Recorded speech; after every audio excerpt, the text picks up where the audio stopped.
Lovely ज़िंदगी YouTube channel पर आप सभी का बहुत बहुत स्वागत है। आज हम कैलेंडर के पार्ट सेकंड का होमवर्क क्वेश्चन सॉल्व करेंगे।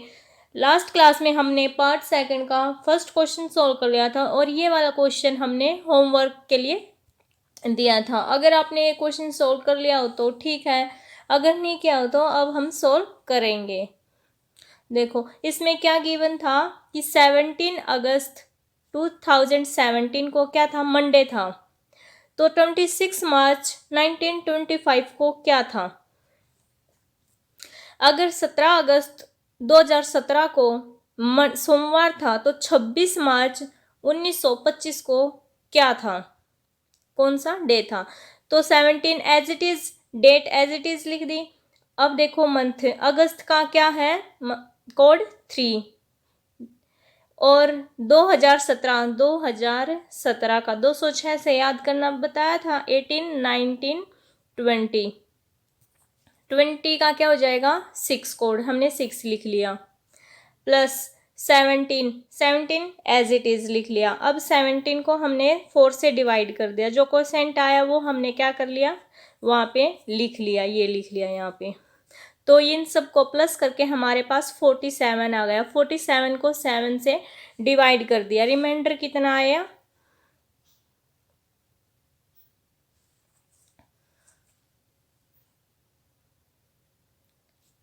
42, 5 आया रिमाइंडर। अब देखो डेज में 5 किसका कोड है, डेज में 5 किसका कोड है थर्सडे का। बट इसमें क्या गिवन था कि मंडे था, नहीं मंडे तो नहीं था। जब हमने चेक किया तो हमारे पास क्या आया थर्सडे आया। थर्सडे आया मतलब कितने दिन कम कर दिए 3 दिन, वेंसडे ट्यूसडे और मंडे। तो फिर हम इसको चेक करेंगे कि हमारे पास क्या दिन है था उस दिन।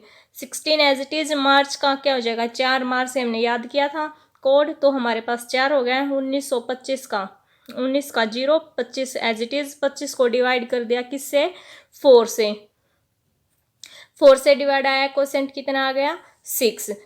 तो जब इन सब को प्लस किया हमारे पास कितना आ गया 61। 61 डिवाइड बाय 7, जब हमने 7 से डिवाइड किया 61 को तो हमारे पास कितना आया रिमाइंडर 7।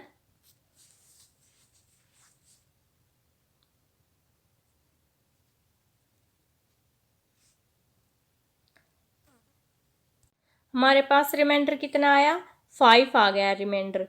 तो रिमाइंडर 5 आया तो कितना आ गया रिमाइंडर, किसका कोड था 5 है थर्सडे का कोड था। बट यहाँ पे क्या था 3 कम करे थे, यहाँ पे भी 3 कम कर लेंगे तो हमारा आंसर क्या आ जाएगा मंडे। थर्सडे में से 3 कम कर लो, वेंसडे ट्यूसडे और मंडे, आंसर क्या आ गया मंडे। अब देखो नेक्स्ट क्वेश्चन, इसमें क्या है 29 अक्टूबर 2010 को अगर ट्यूसडे था तो 25 जून 1950 को क्या था। 29 एज इट इज लिख लिया, अक्टूबर का कोड क्या हो जाएगा 1 हो जाएगा, O for October, O for 1, याद करने की ट्रिक बताई थी। 2010 20 का क्या हो जाएगा 6, 206 से हमने देखा था, ये था 20, ये 19 और ये 18, ये हमने लिख लिया 6। फिर उसके बाद 10 एज इट इज़, 10 को डिवाइड कर दिया 4 से, क्वोशेंट कितना आ गया 2, 2 हमने एज इट इज़ लिखा, इन सबको ऐड कर दिया। ऐड करने के बाद कितना आ गया 48, 48 आ गया। जब हम 48 को 7 से डिवाइड करेंगे, 48 को किससे डिवाइड किया 7 से, तो हमारे पास रिमाइंडर कितना आ जाएगा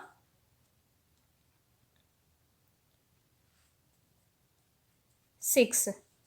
जब रिमाइंडर 6 आया, 6 किसका कोड होता है डेज में फ्राइडे का। बट हमें इसमें क्या गिवन था कि 29 अक्टूबर को क्या था ट्यूसडे था, बट एक्चुअल में क्या था फ्राइडे। वो कैसे पता चला, हमने ये निकाल के देख लिया कि उस दिन क्या था फ्राइडे था। हमने इसमें से माइनस कर दिया थर्सडे वेंसडे ट्यूसडे, तो ट्यूसडे आ गया हमारा, कितने माइनस कर दिए 3 माइनस कर दिए, तो हमारे पास क्या आ गया ट्यूसडे। ऐसे ही हमने इसका निकाल लिया 25 जून 1950 का, 25 एज इट इज, जून का कोड 5, 19 का 0, 50 एज इट इज, 50 को डिवाइड कर दिया 4 से तो क्वोशेंट 12 आ गया। जब इन सबको प्लस कर दिया तो हमारे पास कितना आ गया 92। 92 को 7 से डिवाइड किया तो हमारे पास रिमाइंडर 1 आ गया। 1 किसका है संडे का, बट हमने यहाँ पे कितने माइनस किए थे 3 माइनस किए थे। अब संडे में से 3 माइनस कर दो तो हमारे पास कितना आ जाएगा, थर्सडे। अब देखो पीछे हमने ये देख लिया भाई, हाँ ये सेंचुरी ईयर है या जर्नल ईयर है, नॉर्मल ईयर है।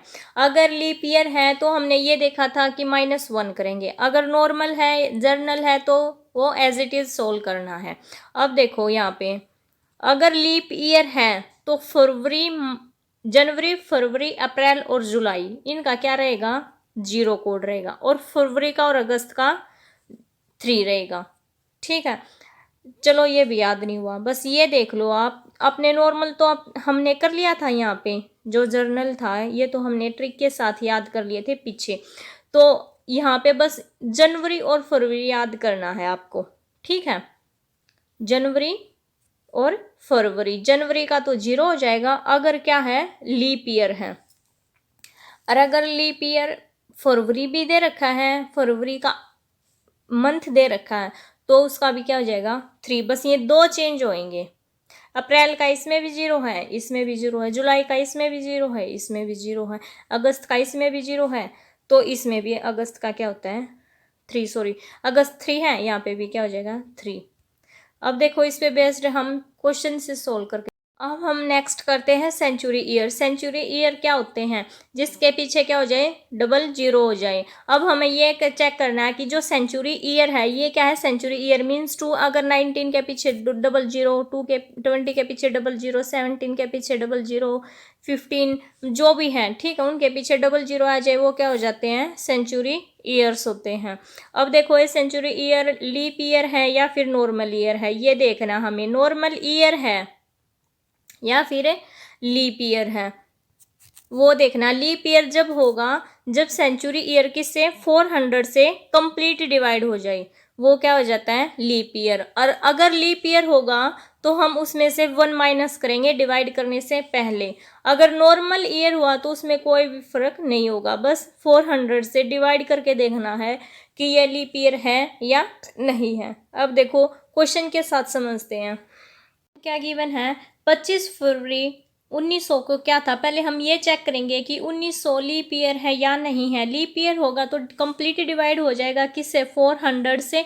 अगर लीप ईयर नहीं हुआ तो 400 से कंप्लीट डिवाइड नहीं होगा। अब देखो 00 से 00 कैंसिल हो जाएंगी, 4 से डिवाइड कर दो 19 को, ये कंप्लीट डिवाइड नहीं हुआ, कंप्लीट डिवाइड नहीं हुआ तो मतलब क्या है, ये लीप ईयर नहीं है। लीप ईयर नहीं है तो हमें कोई भी चीज़ माइनस नहीं करनी है किसी में से भी, तो एज इट इज़ ही रहेगा। ये 25 प्लस में फरवरी का कोड क्या हो जाएगा, 4, 1900 का 0, 7 से डिवाइड कर दिया, 29 डिवाइड बाई 7, रिमाइंडर 1 आ गया। तो उस दिन क्या था, संडे था। अब देखो क्वेश्चन नंबर 2, अब इसमें हम ये देखेंगे कि ये 2000 लीप ईयर है या नहीं है। उसके लिए हम पहले क्या करेंगे, 400 से डिवाइड कर लेंगे। 400 से डिवाइड किया, ये क्या हो गया, कंप्लीट डिवाइड हो गया, तो ये क्या है, लीप ईयर है। लीप ईयर है तो ऐड डिवाइड करने से पहले हम क्या कर देंगे, सब्ट्रैक्ट कर देंगे 1। 7 से डिवाइड करने से पहले हम क्या कर देंगे, -1 कर देंगे। अब देखो यहाँ पे 25 + 4, 20 का क्या था, 6 डिवाइड बाई 7, 35 आ गया। जब इनको सबको टोटल किया, पहले हम क्या कर देंगे, -1 करेंगे, फिर डिवाइड करेंगे 7 से। 34 डिवाइड बाई 7, रिमाइंडर 6 आ गया, रिमाइंडर 6 आ गया। 6 कोड किसका है, डेज में, फ्राइडे का। तो ये हमारे पास फ्राइडे आंसर आ गया।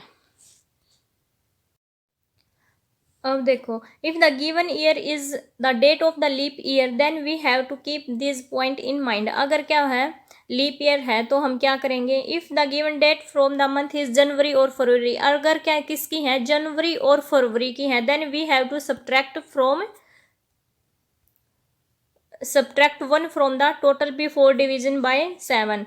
अब देखो ये 29 फरवरी 1916 है, 29 एज इट इज़ फरवरी का 4 है, फरवरी का मंथ है, इसमें ये गिवन है। अगर जनवरी और फरवरी है तो हम क्या करेंगे, 1 माइनस कर देंगे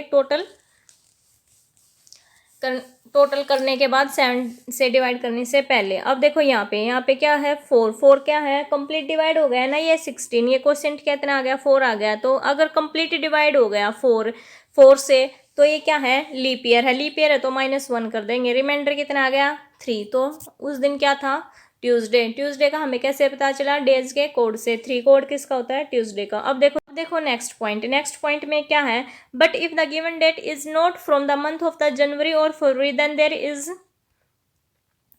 no changement of any formula. अगर क्या है, जनवरी या फरवरी, ठीक है, और लीप ईयर, ये बातें ध्यान रख लो। अगर जनवरी और फरवरी का तो मंथ है और वो साथ में क्या है, लीप ईयर है। अगर लीप ईयर है, जनवरी और फरवरी का मंथ गिवन है, तो डिवाइड करने से पहले 7 से डिवाइड करने से पहले हम 1 सब्ट्रैक्ट कर देंगे। अगर क्या है, गिवन ईयर लीप ईयर तो है बट जनवरी या फरवरी का मंथ नहीं है, तो हम उसमें कोई भी चेंज नहीं करेंगे। जो हमने पहले डेज निकालने का फॉर्मूला लगाया था ओनली वही करेंगे, मतलब इसमें माइनस नहीं करेंगे। कहने का मतलब ये है। अब देखो एग्जाम्पल, 1 मार्च 1916, मतलब ये फरवरी या फिर जनवरी, जैन का भी नहीं है और फेब का भी नहीं है, और ये डिवाइड हो रहा है कंप्लीट, 16 डिवाइड हो रहा है 4 से कंप्लीट। लीप ईयर तो है बट मंथ कौन सा है, मार्च है, जनवरी या फरवरी नहीं है। तो हमने एज इट इज लिख लिया, 1 एज इट इज, मार्च का 4, 1900 का 0, 16 एज इट इज, 4 क्वेश्चन आ गया। जब प्लस किया 25 आ गया, 7 से डिवाइड कर दिया, रिमाइंडर 4 आ गया। 4 किसका है, वेंसडे का। हमारा आंसर क्या आ गया, 4 आ गया, वेंसडे आ गया। ओके, आई होप आपको बिल्कुल अच्छे से क्लियर हुई होगी ये कैलेंडर की ट्रिक। थैंक्स फॉर वॉचिंग, मिलते हैं नेक्स्ट वीडियो में।